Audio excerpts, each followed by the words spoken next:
Welcome to Credentialing Chronicles, where we spill the doctor tea hotter than your morning coffee. And give you the insider scoop in the wild world of credentialing, provider drama, and everything they don't teach you in med school. I'm Shannen, and she's Nyleen, two credentialing pros with front row seats to all the chaos. From fraud scandals to burnout breakdowns and why your favorite surgeon might actually be banned from 5 hospitals.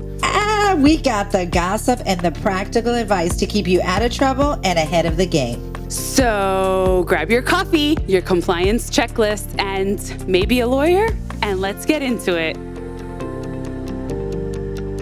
Welcome back to Credentialing Chronicles, where the files are messy and the audits are ruthless, honey. I'm Shannen. And I'm Nyleen, and today's episode is titled NCQA Said Nope. CVO edition. Yes. Ooh, not CVO edition. Yeah. But this ain't just about one company. This is about the whole game of credentialing outsourcing and why so many CVOs are getting slapped with like denied, expired, or worse.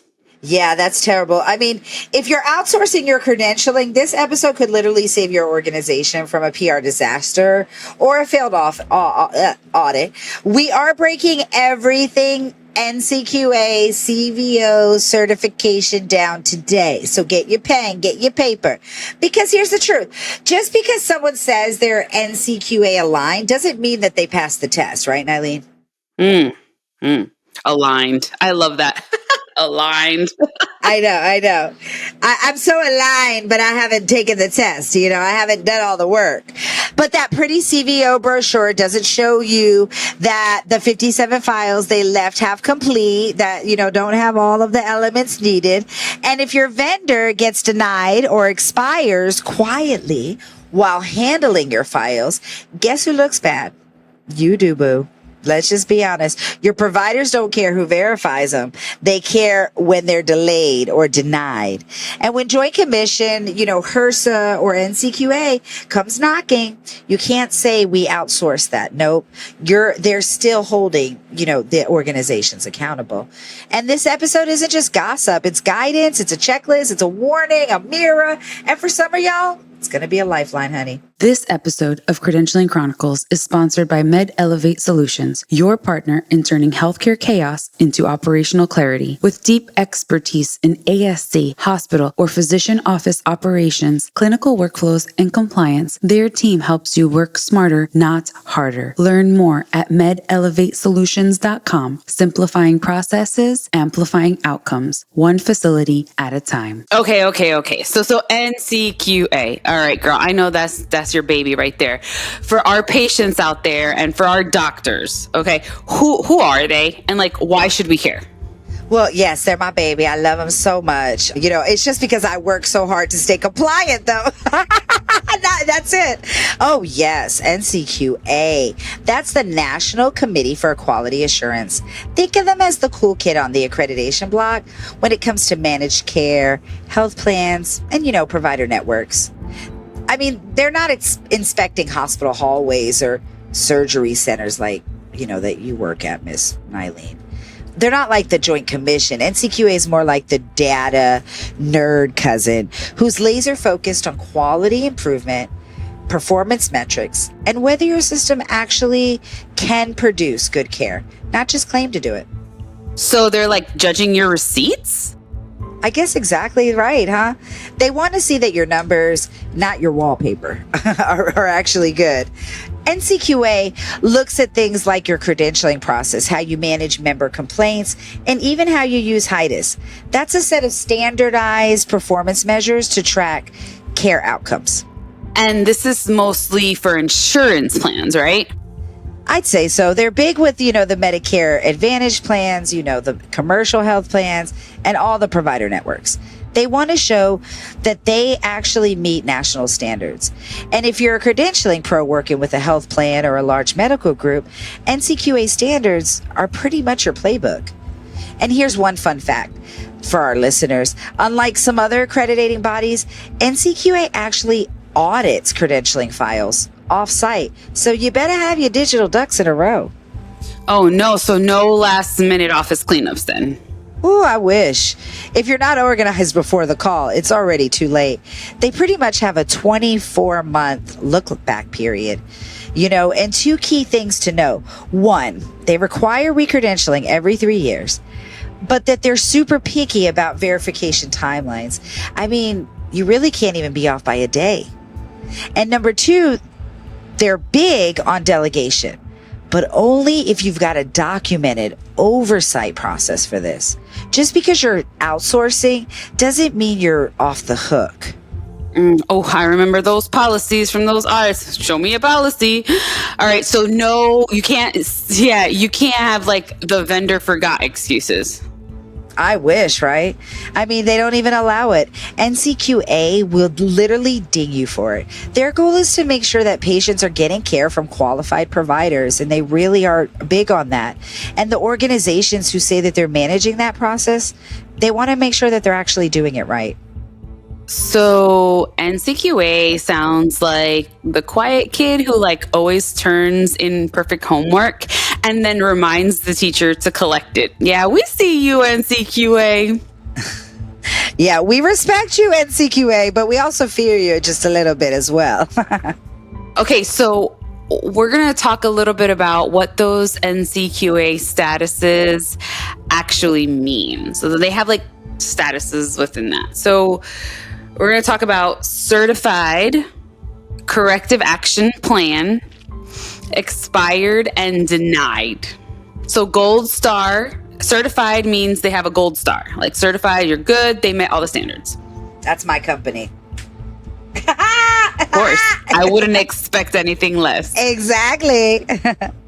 If you're on a corrective action plan, then you messed up. Then it'll give you some chance to fix it. If you're expired is they didn't renew. That's obvious, right? Risky unless they're actively reapplying. And then denied, game over. They failed critical standards and did not meet the requirements at all. And this is where the tea gets hot. Are you guys ready for it? Because you got companies out there acting like they're NCQA compliant, but baby, the receipts say otherwise. Let me tell you, saying you're aligned with NCQA is not the same as being certified. And everybody tries to get away with that. That's like saying you vibe with the law, but you never pass the bar.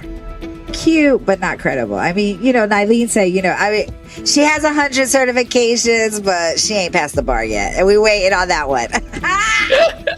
Oh. You can't defend me in court yet.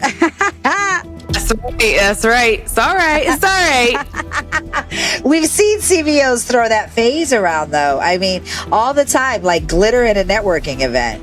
We follow NCQA standards. Okay. Have you proven it to them? No. Have you proven it to anybody? Have you gone through the audit? Have you passed? I mean, there's 11, 12 different sections of it. Or do you get the little denial letter that you just hope no one noticed? I mean, that's truly the real thing. Right?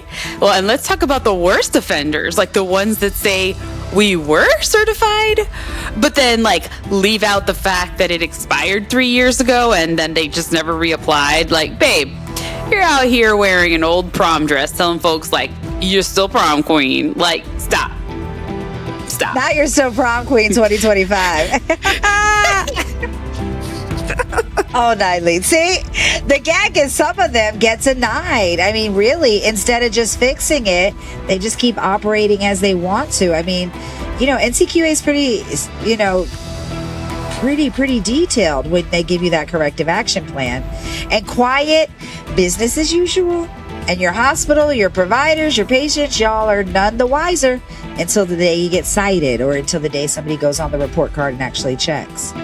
And listen, yes, NCQA fees went up, and yeah, it's a heavy lift, especially for smaller independent CVOs, but we still show up, we still meet the standards, and we still build airtight processes that are audit-proof, because we do the audits, and because certification just isn't a badge, it's an assurance, and we need it.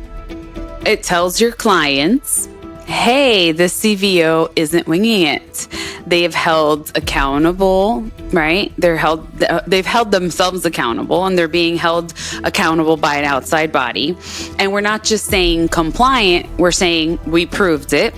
Okay, so real quick, because you keep saying these words and these acronyms, and we got to keep everybody informed and up to date. Okay, we keep referring to a CVO. Our patients are going to get lost, girl.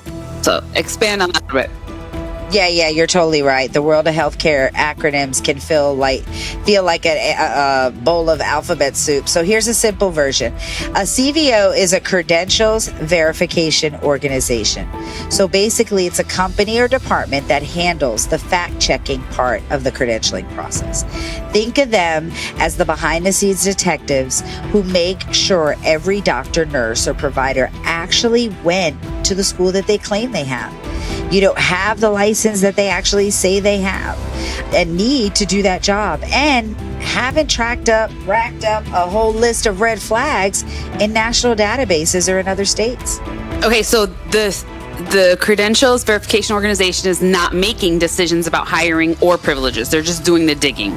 Exactly. Yeah. What I always say in my company is we verify and notify, baby. That's all we do. They don't say who gets on the medical staff. Never, and I don't want to be part of that. We just verify whether the information given by the provider is legit. And if the provider may give us some information that's not legit, we give them the opportunity to correct erroneous information. Oh, you're so sweet. We do. It's part of NCQA. They tell us we got to. But, stuff like, did Dr. Smith graduate from Harvard or just print a diploma from the internet and put his name on it? We verifying those differences. Is her medical license active and unrestricted in every state she's ever worked in?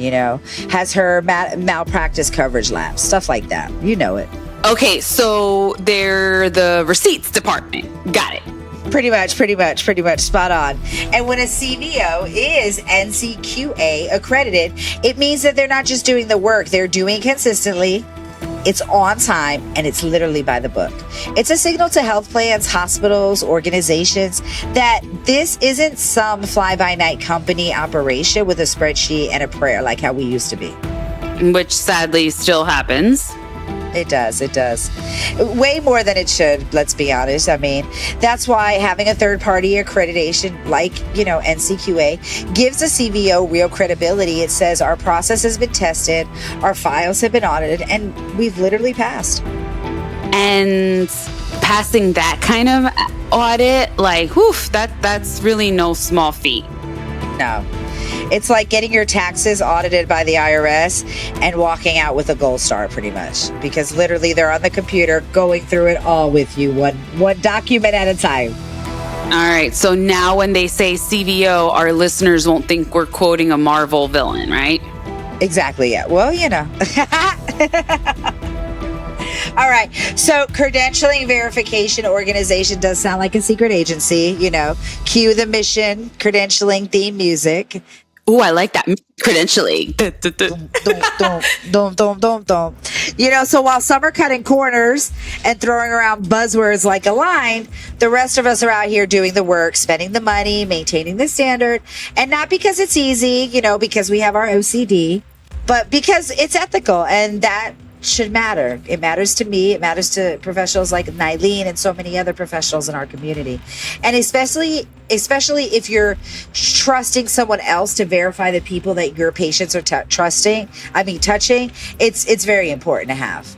Okay, Shannon. So then, what happens, or why would NCQA take action against a health plan or organization? Is there any tea? Oh my God, yes, girl, T. There's always some accreditation drama if you know where to look. Oh, let's spill it. So one recent case, Priority Partners, which is part of the Johns Hopkins Health Plans, NCQA actually suspended their literal accreditation in February 2025, literally this year, and due to what they called quality-related concerns. And that's really a big deal, because when NCQA suspends you, it doesn't mean that you're shut down, but it does mean that you failed to meet their standards. And now you're under a microscope, pretty much. Ooh, that's big T. Johns Hopkins. That's a big name. Like, everybody knows that. It's not like a mom and pop clinic getting dinged. No, I know. And it's just so crazy. And it wasn't just NCQA, right? The Maryland Department of Health, Nyleen, like, I have so much tea right now, stepped into and hit priority partners with sanctions, girl, including stopping any new enrollments into the insurance plans. They told members, hey, you can switch plans if you want, starting this day. I think it was like March 17th or something. And here's what really matters. This all came from a self-reported issue, girl. You got to tell them what that means, because NCQA takes that super seriously. And even if you come clean, you're still expected to fix it fast. Until then, you're on probation. Your reputation takes a hit. And your competitors, honey, baby, they're watching. Oh, so that's like going to the principal's office even if you turned yourself in. Yeah, pretty much. Exactly. That's exactly what it's like. You know, and I mean, really, tell the people what self-reporting an issue is, because it's so important to know. Is you found something and you let them know that you found this and you're going to work to fix it. But they're like, I don't care. It was bad enough that we took action on it. And what happened is they had to do a press release. And so with this press release, they had to let everybody know that this happened to them. So super, super embarrassing. Super. And I mean, such a big name to have to go through that.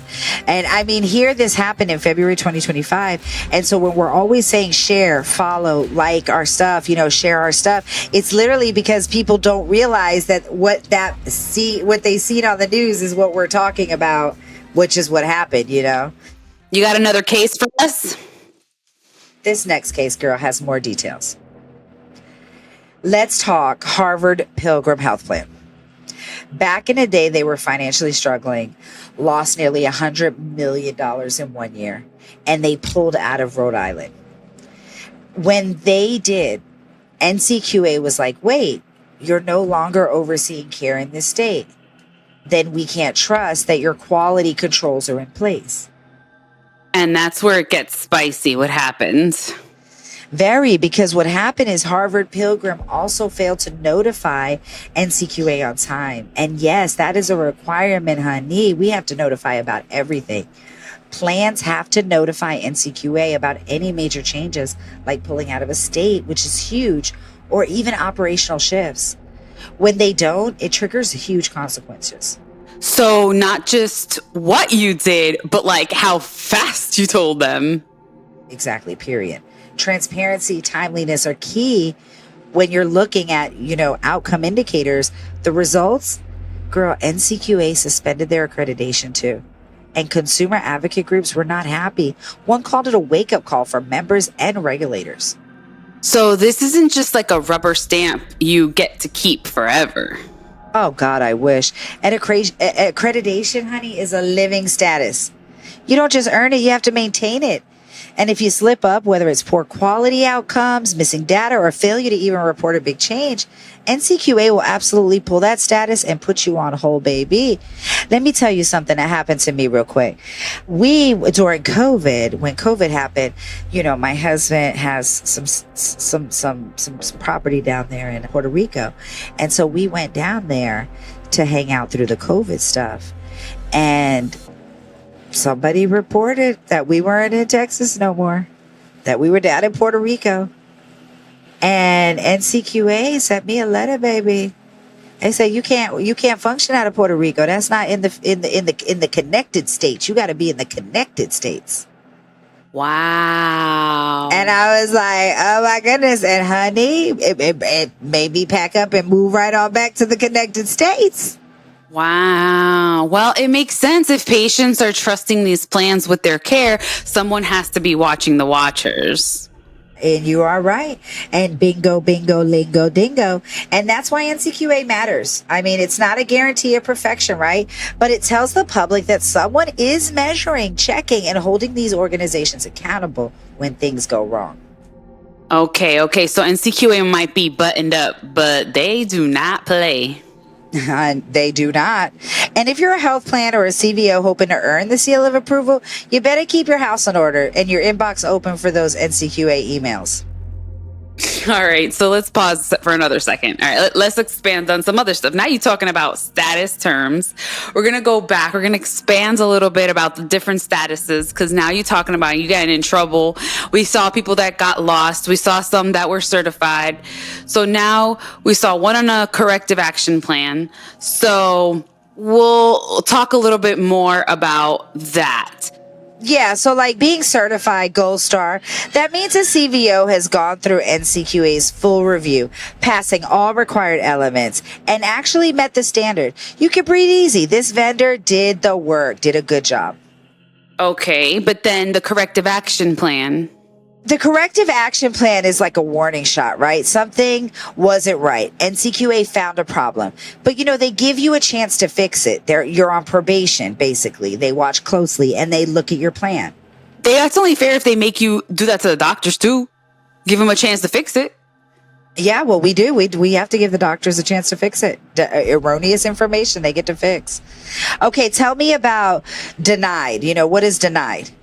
Well, then that's the hard no, right? It's not a maybe. It's they applied, they failed, and not just on something small, on one or more critical standards. They cannot claim certification at all. And then expired, what is that? Explain that one. Because that's the one you was talking about. Yeah, well, it means that you just didn't renew it. And it might be intentional. It might be, like you said, they raised the costs astronomically, or it might mean they just didn't meet the renewal standards. Either way, it expired. No longer certified. And so I guess the other one is what people say, NCQA aligned. Your face. Yeah, that's a red flag. Like, y'all should run if you see that on somebody's website. Like, it's a term people use when they haven't been certified but want to sound like they have. It's not real. It's not regulated. Don't fall for it. Take it from Nyleen, baby. So now when a vendor says they're certified, you know what to ask, right? You can pull their report card. NCQA has a website, has a report card. You can pull it. We'll definitely put it on the website. Check the status and remember that the language matters. What people say matters. Okay, so if your vendor's saying they're compliant, don't just nod. Ask for the report card. Pull it up. Read it. If they're not listed on the NCQA site, then they're not in the club. Basically. And so, when you're reading the CVO's NCQA report card, look for effective dates. Is it current? Are they meeting the standard? Did they meet all of the elements or just some? Because when you open it up, you can see all of the different elements there that they are required. It tells you. Issues. If there is a corrective action plan, or was it just completely denied? It will tell you that. And then scope. Is it for initial credentialing? Is it for re-credentialing, ongoing monitoring? Is this for provider networks, or is it for CVO? So, now with all the changes, you have to kind of check. Ooh, so it's not enough for you to just say that you're certified. You got to know, what are you certified for? Oh my goodness. You can see it all when you pull the report card. Yes. Tell people to give you your report card link. That's what you need to tell people, basically. So we've seen this firsthand. People come to AQC in a panic when the outsourced CVO gets denied, and now the hospital has 200 plus files to clean up overnight. It's pure chaos, Nyleen. That sounds like a horror story. It is. That gives me chest pain. So you have to ask for the NCQA report card link. You got to do sample audit files. So if your CVO can't survive like a fake audit, then they're not going to survive a real one. So you got to audit yourself all the time. Basically, you got to be on point all the time. And if your CVO is denied or expired, ask the NCQA for their findings. You could get a timeline and a proof, of remediation. You can have a transition plan in place and a backup for if something happens. You can consider short-term consultant support. And it's not about shame. It's about fixing the mess before your CMS surveyor actually sees it. Okay, girl. So that was really good stuff. So First, we learned about how to vet a CVO. So you got to know where to look, right? Do the report card thing. I'm just getting this in order in case, somebody's trying to do a little checklist here. You're going to get sample audit files. You want to make sure they're getting A++s. Then if you are already in a CVO and you're denied, then you got to do all that homework. All that corrective action. That's a lot of work. Okay, so what's the final takeaway then? Yeah, I would say verify your verifier, right? I mean, if somebody's telling you they're NCQA certified, verify it. NCQA certification is not a one and done. It's a living certification like we talked about. And MSPs demand transparency from your vendors. So, ask them, you're allowed to audit as well. Even though NCQA is auditing, you're allowed to audit files as well. And listen, if you love this podcast, and you want more raw, unfiltered truth about the credentialing world, don't just listen in silence. Share, share, share. Yes. And, we're going to have to do another update because NCQA is going to hit up all these changes and there's going to be all these new rules hitting soon. They already hit. Oh, they're already out. When this episode is published, it's gone. It's live. Oh, that's right. I forgot the date already. So, MSPs, hit that follow button. Leave us a review. Share this episode with your team, your boss, or that one CVO who's always, quote unquote, acting or aligned with. Hit them up. Put them on blast. Don't worry. Give us their name. We'll put them on blast for you. Exactly. We can't grow without you. And trust me, we got way more tea to spill. Okay, that's pretty much it.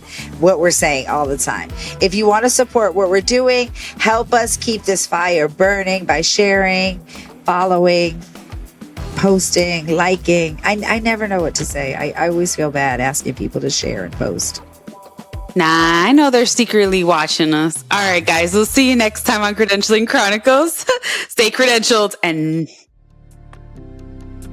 Whoo, that was a lot of tea. Who knew doctors had more drama than reality TV? And if you think that was wild, just wait till next week. We've got more stories, more scandals, and more credentialing chaos coming your way. Hit that follow button and don't forget, just because they have an MD doesn't mean they have a clean record. See you next time on Credentialing Chronicles. Stay credentialed, not canceled.